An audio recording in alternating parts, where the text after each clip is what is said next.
வக்குபு திருத்த சட்டம் திரும்ப பெறு, அதிகாரத்தின் உரிய பங்கு கொடு. மாநாடு மாநாடு மனிதநேய மக்கள் கட்சியின் மாநாடு. சிறப்புரையாற்ற வருகை தரக்கூடிய காவல்துறையின் உயர் பதவிகளில் 22 ஆண்டுகள் சேவையாற்றியவர். நம் குடியுரிமை திருத்த சட்டம் என்ற கொடிய சட்டத்திற்கு கண்டனம் தெரிவித்து தனது IPS பதவியை தூக்கி எறிந்த போராளியை காண்கிறோம். IITயிலே தொழில்நுட்ப கல்வி பயின்று பட்டம் பெற்ற இவர் நீதியரசர் சச்சார் ரெங்கநாத் மிஸ்ரா அறிக்கைகளின் ஒளியில் சமூக நீதி வெளிச்சம் பாய்ச்சும் நூல்களை எழுதியவர். குடியுரிமை திருத்த சட்டம் என்னும் கொடிய சட்டத்தை கண்டித்து IPS பதவியை உதறி வந்த தூக்கி எறிந்த உன்னத தோழர், உங்களை தமிழ்நாடு அன்போடு அழைக்கிறது, உங்களை சிவப்பு கம்பளம் போட்டு வரவேற்கிறது. அன்புக்குரிய சகோதரர் அப்துல் ரஹ்மான் IPS அவர்களை உரையாற்ற வருமாறு உங்கள் மத்தியிலே கேட்டுக்கொள்கிறேன். औज़ु बिल्लाहि मिनश शैतानिर रजीम, बिस्मिल्लाहिर रहमानिर रहीम. After seeing the huge response and crowd in lakhs, I can say that after the 2026 Tamil Nadu Assembly elections, there may be at least 14 MLAs in the Tamil Nadu Assembly. At least 14 Muslim MLAs. Founder of Manithaneya Makkal Katchi, MLA from Baba Nasam, and a growing voice of all deprived people of Tamil Nadu, Mr. M.H. Jawahirullah Sahab, Central General Secretary, MLA Janab P. Abdul Samad Sahab, all other General Secretaries, Swamiji, other dignitaries on the dais, other office bearers of MMK, and committed and truthful members of the party. First of all, I thank Mr. Jawahirullah Sahab for calling me from Maharashtra and giving a short speech before you.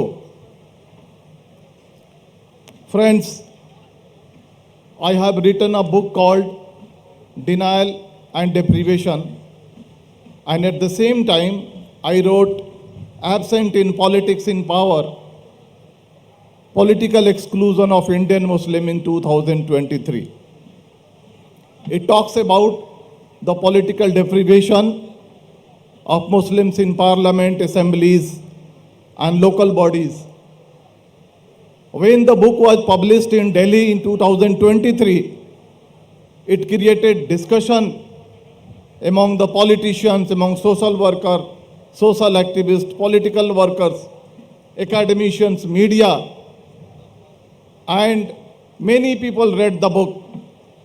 But Jawahirullah Sahab, after reading the book, called me and discussed about the falling representation of Muslims in India. When he came in Mumbai in the month of March 2024, before the general election of 2024, I presented the book to him myself. I personally presented the book to him and discussed about the same issue. And that is how we came into contact, and he invited me for the function. Friends, I would like to tell you that the Muslims of Tamil Nadu constitute around 6% of the total population. They are committed, truthful, peace-loving and harmonious citizens of Tamil Nadu. They have contributed a lot in the social development, political development, cultural development of the state. They have been part of the self-respect movement of Periyar. They have been part of the social justice movement in the states, but still they are not properly represented in parliament as well as in the assembly. Friends, you have seen in the demands of various members of the party that on national level there are 543 MPs in the parliament. We are just 25. We are just getting 30% of what you deserve. We deserve 78 MPs, but we are just 25. Over the years, till 2009, in the 17 general elections, we have got just 48% of the seat, and there have been 52% deprivation. And because of this low voice in the parliament, many targeted legislations have been passed. You know, the CAA, Triple Talaq, Waqf Amendment Act, and many more legislations have been passed. If there had been proper number of MPs, at least 50, 60 or 70, these legislations, I can tell you with guarantee that these legislations would not have been passed. Secondly, friends, if you analyze the number of all the assemblies in India, there are almost 4,123 MLAs in all the states. You know the number of Muslim MLAs? Only 296, just 50%. You are getting just 50% of what you deserve. And because of this, you are not being empowered properly. Your social development, your educational development, your economic development are not addressed properly in the states. You know, in Maharashtra, Muslims constitute 12% of the population, and according to the population, they deserve 35 MLAs, but there are only 9 MLAs in the state assembly. If you analyze the situations of Tamil Nadu, in Tamil Nadu you have 230 MLAs. Today you have just 7 Muslim MLAs. According to the share in the population, 6% of the population, you should have at least 14 MLAs in the Tamil Nadu assembly.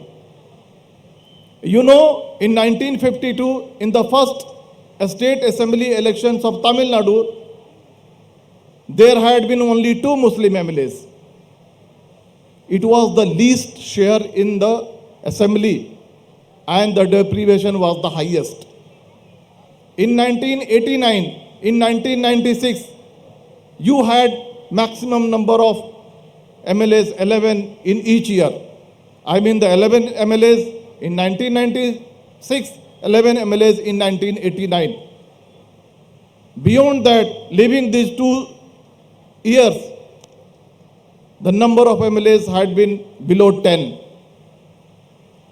So in the states, which is the state of social justice, it is a state where there is harmonious relations among the communities, you are not properly represented. I would like to tell you that why this is happening, friends, because Muslims are not concentrated in a particular assembly or parliamentary constituency. They are spread homogeneously. Secondly, they are not properly given nominations. They are not given due share in tickets. Our political deprivation issue is not discussed in media. It is not discussed in academic circle. There is no reservation, there is no legal or constitutional provisions for Muslims as you have for scheduled castes and scheduled tribes. And we are ourselves responsible for this, that we have not created political awareness, proper political awareness among the community. We have not created good leaders like Jawaharlal Sahab, like P. Abdul Samad Sahab, those who can stand up and speak before the government, they can put up any demand. So this is the shortcomings of the community. Friends, I can tell you, if you analyze the scenario on national level, there is a growing feeling in the community that there should be a Muslim party on national level, and if you cannot create a Muslim party on national level, at least we should have a small parties on regional level. But what should be the characteristic of a Muslim party? It should work within the framework of the constitution. It should raise the voice of OBCs, Dalits, Adivasis. It should raise the voice of all caste and communities. It should practice the secular issues.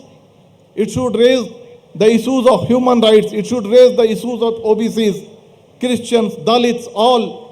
It should raise the issues of farmers, laborers, youth. And if you analyze what the MMK does, we can say that MMK can be a role model for the proposed Muslim party all over India. Because I arrived yesterday in Madurai, I talked to the people, I read about, I googled, and I found that they have not only raised, they have not focused the problems of Muslims only, they have raised the issues of farmers. They have raised the issues of laborers. They have raised the issues of Dalits and OBCs. They have raised the issues of human rights violations. They have raised the issues of injustice against Dalits and Christians and Muslims. So if you analyze the situation, what they are practicing, the MMK is practicing these issues, the working style of MMK can become a role model of all Muslim parties on national level. The Muslims in Assam, the Muslims in North India, the Muslims in Central India, the Muslims in Maharashtra, the Muslims in other parts of the country, they can form a party which is secular in nature, which raises the voice of all deprived sections, but still has a better focus on Muslim issues. This is MMK, I can say. Friends, if I know the MMK has extended support to the secular alliance in the state, they are supporting the Congress party, the DMK, the other secular formations, and on national level they are supporting the India alliance. But I can say you, if you analyze the situation in Tamil Nadu, the secular alliance under RJD, 100% Muslims vote for the secular alliance. Sir, in Bihar, Lalu Yadav comes from the Yadav community, the milkman community, but 100% Yadav do not support Lalu Yadav. Only 70 to 80% Yadav support Muslims. Yadav supports RJD. But Muslims support wholeheartedly 100% to the secular party. But Muslims do not get in return the proper share in the nomination. Sometimes we vote the non-Muslim candidates. We do not support the Muslim candidate at the same time. If a Muslim candidate is fighting and if a non-Muslim candidate is fighting and non-Muslim candidate is being supported by the secular alliance, we keep aside the Muslim candidate and we vote for the non-Muslim candidate. Why? To protect the constitution, to save the secularism in the country. But we do not get a proper nomination in the nominations of the secular party. First of all, they do not give ticket to eligible Muslim candidates. Secondly, if they give party to eligible candidates, they do not come for campaign. And at the end, somehow if the Muslim candidates are elected and enter into the state assembly, they are not given good portfolio. What portfolio they get? Minority Development Department, Waqf Department, Hajj Committee. Friends, I can tell you these departments automatically come into the domain of Muslims or minorities. Hajj Committee can be led only by Muslims. Waqf can be led only by Muslims. Minority department can be handled by any member of the minority community.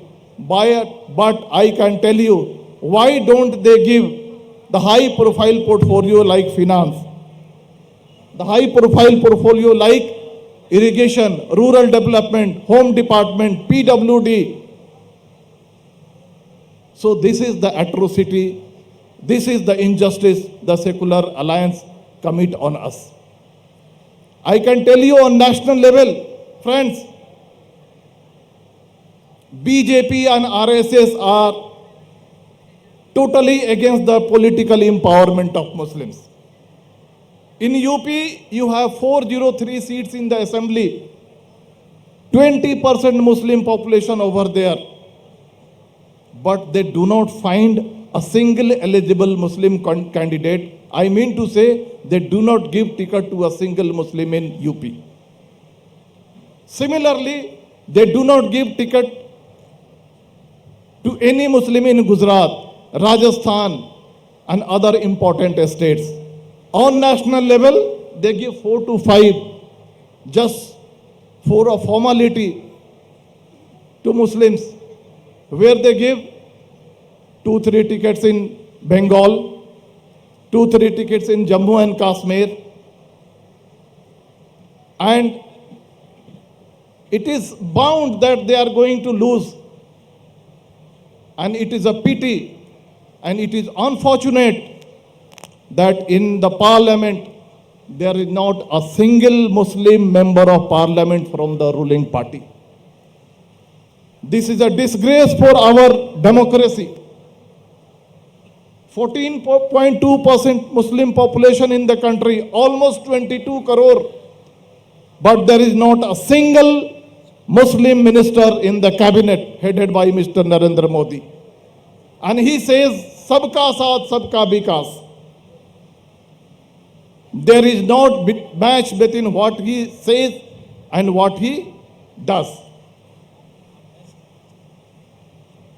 Coming to the secular alliance, they give some tickets, but not according to your share in the population. I have come here to give you some suggestion that when the assembly elections in 2026 is due in your state, demand at least 20 to 25 tickets for Muslim candidates. I can read before you, friends. There are many Muslim-dominated constituencies in Tamil Nadu. These constituencies are, you may be aware, I am just reading out before you for the academic purpose.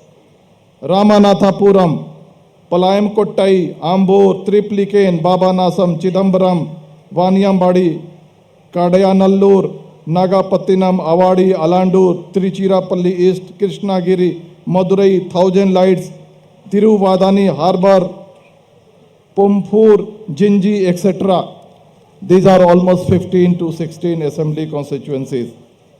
And I can say you with confidence, with academic research and data, that if tickets are given to eligible Muslim candidate in these constituencies, the secular parties come for campaign and campaign truthfully, only Muslims can be elected in these constituencies. And achieving due share, I mean the 14 Muslim MLAs in the Tamil Nadu Assembly, is not difficult. Lastly, friends, I can say before you that this is the land of Justice Party. In 1921, through a government order, they first reserved seats for deprived section and non-Brahmin castes in the state, and that initiated the steps for reservation in the country. This is the land of Periyar, who initiated self-respect movement, social justice movement. Periyar was not against any religion. He was against the exploitation, inequality, violence on the basis of religion. He always supported equality. He always supported justice. He always supported social justice. And he never uttered a single word against us. He was against superstition. He was supporting the scientific temper, a society based on brotherhood, a society based on justice.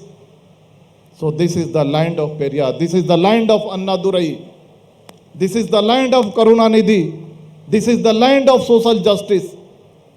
And it is sad that after having so much emphasis on social justice, you are not given due share in the State Assembly. Still you are 7 MLAs.